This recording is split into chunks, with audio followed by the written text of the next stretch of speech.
भक्तों, भगवान श्री विष्णु जगत के पालनहार हैं। अपने अवतारों के माध्यम से वे धर्म की स्थापना करते हैं और अधर्म का नाश करते हैं।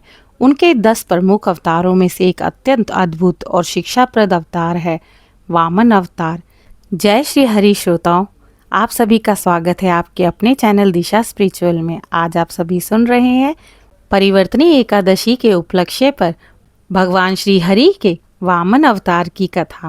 आइए श्रोताओं, चलते हैं एक ऐसे लोक में जहां पर भगवान श्री हरि विष्णु ने वामन अवतार लिया। यह समय है त्रेता युग का, जब स्वर्ग और पृथ्वी के बीच संतुलन बिगड़ चुका था। देवताओं और दैत्यों के बीच शक्ति का असंतुलन उत्पन्न हो गया। स्वर्गलोक और देवलोक में खुशहाली कम हो गई, क्योंकि दैत्यराज बाली ने अपनी शक्ति और तपस्या से पृथ्वी पर अधिकार कर लिया। बाली अत्यंत बलशाली, पराक्रमी और न्यायप्रिय राजा थे। वह अपनी प्रजा के लिए दयालु और धर्मपरायण थे, लेकिन उनकी शक्ति इतनी अधिक हो गई थी कि देवता स्वर्ग से भागने को विवश हो गए। देवता भगवान विष्णु की शरण में गए और उन्होंने कहा, हे प्रभु, बाली ने हमारी शक्ति छीन ली है। हमें स्वर्ग पर अधिकार करने का अवसर नहीं मिल रहा। कृपया हमारे लिए उपाय कीजिए। भगवान विष्णु ने विचार किया, बाली धर्मात्मा और प्रजा के प्रति दानी है। उसे मारना उचित नहीं होगा, परंतु धर्म और संसार की स्थिरता बनाने के लिए उसकी शक्ति की परीक्षा लेनी ही होगी। मैं उसे क्षति पहुंचाए बिना उसकी बुद्धि और अहंकार की परीक्षा लूँगा। भगवान ने ब्रह्मा जी से वरदान प्राप्त किया कि बाली की भक्ति और दान की दृष्टिगत रखते हुए उसे क्षति पहुंचाए बिना उसे अपने दिव्य अवतार द्वारा परखा जाए। भगवान विष्णु जी ने वामन रूप धारण किया, एक लघु, सुंदर और नम्र ब्राह्मण बालक के रूप में। एक दिन वह बालक बाली के दरबार में पहुंचे। वामन बालक ने नम्रता से कहा, हे राजन, मैं आपका शिष्य बनना चाहता हूँ। कृपया मुझे अपनी भूमि के 3 पग क्षेत्र दान में दें। बाली ने बालक को देखा और मन ही मन हंसते हुए कहा, यह तो बहुत ही छोटा और मासूम सा बालक है। यह मुझसे क्या मांग रहा है? मैं इसे 3 पग भूमि अवश्य दूंगा।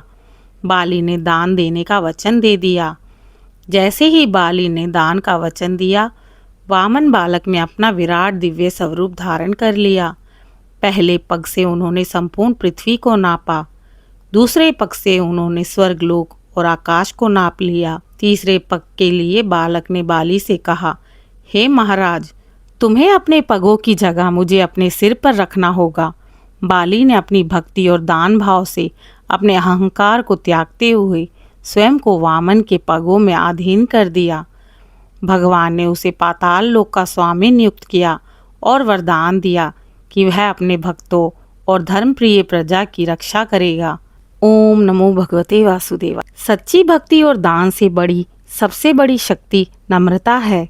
जो भक्त भगवान के प्रति पूर्ण समर्पण और श्रद्धा रखता है, उसके लिए स्वयं भगवान मार्गदर्शक और रक्षक बन जाते हैं। व्रत, उपवास और दान का पालन करने वाले भक्तों को पाप से मुक्ति और जीवन में सुख, शांति और समृद्धि प्राप्त होती है। अहंकार और शक्ति का प्रयोग तभी उचित है जब वह धर्म और न्याय के लिए हो। मुक्ति का सिर्फ एक ही द्वार है, दान और भक्ति करना।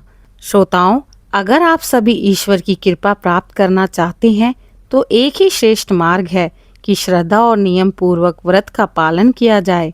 जिस प्रकार ये कथा सिखाती है कि नम्रता, भक्ति और दान ही वास्तविक शक्ति है, जिस प्रकार बाली ने अपनी भक्ति और दान से भगवान की कृपा प्राप्त करी, वैसे ही हम भी अपने जीवन में व्रत, पूजा और भक्ति के माध्यम से ईश्वर की कृपा प्राप्त करेंगे। जय श्री हरि। भक्तों, आपको आज परिवर्तनी एकादशी की कथा कैसी लगी, कमेंट में ज़रूर बताएं और इसी प्रकार की धार्मिक कथाओं को सुनने के लिए दिशा स्पिरिचुअल चैनल को लाइक, शेयर, सब्सक्राइब करें और हो सके तो अपने मित्रों और प्रियजनों से साझा करें। दिशा स्पिरिचुअल चैनल लाता रहेगा आपके लिए ऐसी ही धार्मिक और आध्यात्मिक कथाएं। हरे कृष्णा। जय श्री राम।